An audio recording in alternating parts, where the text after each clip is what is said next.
दोस्तों, जेब में रखे नोट पर हम रोज जिनकी तस्वीर देखते हैं, क्या हम वाकई में उनकी असली कहानी जानते हैं? सिर्फ एक किताब वाला चैप्टर नहीं, बल्कि एक रियल इंसान की कहानी।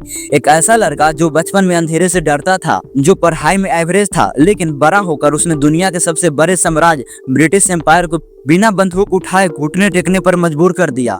नमस्कार, स्वागत है आपका महान यात्रा पर।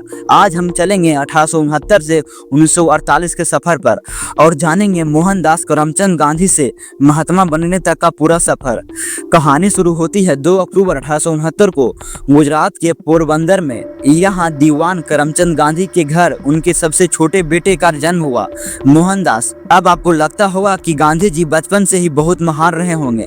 बिल्कुल नहीं, वे एकदम हमारे और आपके जैसे थे। स्कूल में वे एक एवरेज छात्र थे, बल्कि थोड़े डरपोक किस्म के थे।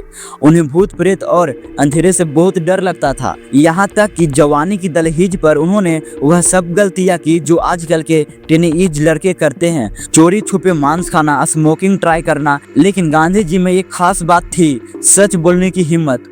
उन्होंने अपनी गलतियां मानी और अपने पिता से माफी मांगी। यही सच्चाई आगे चलकर उनका सबसे बड़ा हथियार बनी। महज 13 साल की उम्र में उनकी शादी कस्तूरबा बाई से करा दी गई। सोचिए, 13 साल उस वक्त यह आम बात, लेकिन इसने उनकी लाइफ को एक नई दिशा दी। 1888 में 19 साल की उम्र में मोहनदास वकालत पढ़ने इंग्लैंड गए। वहाँ उन्होंने सूट बूट पहनना सीखा, इंग्लिश कल्चर देखा, लेकिन अपनी माँ को दिया हुआ वादा नहीं तोड़ा कि वे मांस और शराब से दूर रहेंगे। 1891 में वे बैरिस्ट बनकर भारत लौटे। लेकिन असली ट्विस्ट कहानी में तब आया जब 1893 में वे एक केस के सिलसिले में दक्षिण अफ्रीका गए। दक्षिण अफ्रीका में एक रात ऐसी आई जिसने मोहनदास को हिलाकर रख दिया। पीटर मैटिजबर्ग स्टेशन पर उन्हें फर्स्ट क्लास टिकट होने के बावजूद सिर्फ उनके रंग की वजह से ट्रेन से धक्का देकर बाहर फेंक दिया गया। सर्दी की वे रात थी, वे चाहते तो वापस भारत आ सकते थे, लेकिन उन्होंने वहीं रुकने का फैसला किया। यह उनका पहला सत्याग्रह था। वहाँ वे 21 साल रहे, नाताल इंडियन कांग्रेस बनाई और वहाँ के लोगों को उनके हक के लिए लड़ना सिखाया।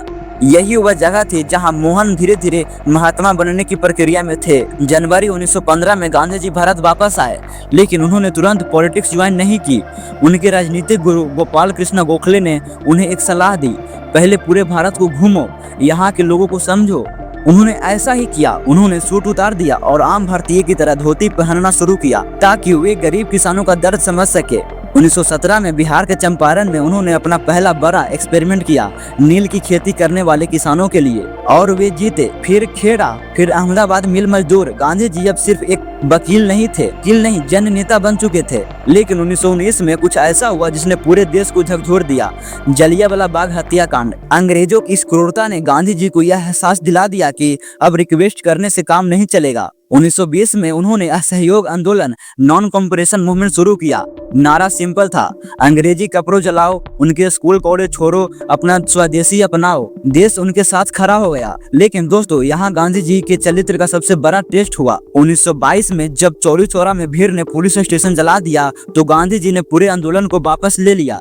लोग नाराज हुए, लेकिन गांधी जी का मानना था कि अगर आजादी हिंसा से मिली तो वह आजादी टिक नहीं पाएगी। अब समय को थोड़ा आगे बढ़ाते हैं। 1930 में अंग्रेजों ने नमक पर टैक्स लगा दिया था। गांधी जी ने सोचा, नमक तो हर गरीब की जरूरत है। 12 मार्च 1930 को 61 साल की उम्र में उन्होंने अपने 78 साथियों के साथ दांडी यात्रा शुरू की। 390 किलोमीटर पैदल जब वे चले थे तो मुट्ठी भर लोग थे, लेकिन जब समुद्र के किनारे पहुंचे तो लाखों की भीड़ थी।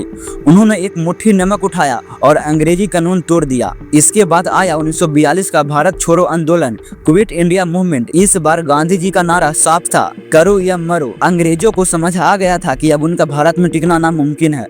आखिरकार 15 अगस्त 1947 को वह दिन आ गया जिसकी सदियों से इंतजार था। भारत आजाद हुआ, लेकिन यह आजादी खुशी के साथ साथ बहुत बड़ा गम भी लाया। पार्टीशन, बंटवारा का। जब दिल्ली में जश्न मनाया जा रहा था तो गांधी जी वहां नहीं थे, वे बंगाल में थे। दंगे रोकने के लिए, हिंदू मुस्लिम एकता के लिए उपवास, फास्टिंग कर रहे थे।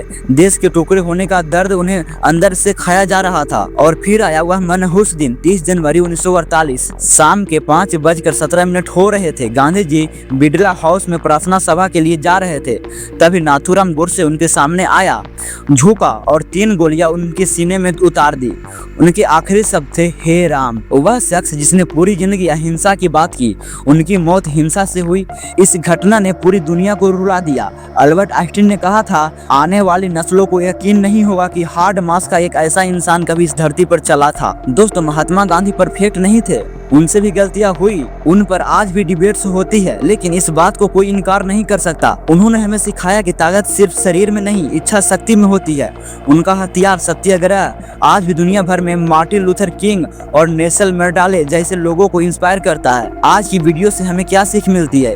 यही कि बदलाव लाने के लिए शोर मचाने की जरूरत नहीं है, बस अपने सच पर डटे रहने की जरूरत है। अगर आपको गांधी जी की यह जीवन यात्रा इंस्पायरिंग लगी तो इस वीडियो को लाइक करें और कमेंट्स में जय हिंद जरूर लिखें। ऐसे ही और महान लोगों की कहानियां देखने के लिए चैनल को सब्सक्राइब करना ना भूलें। मैं मिलता हूं आपसे अगले वीडियो में, तब तक के लिए जय हिंद, जय भारत।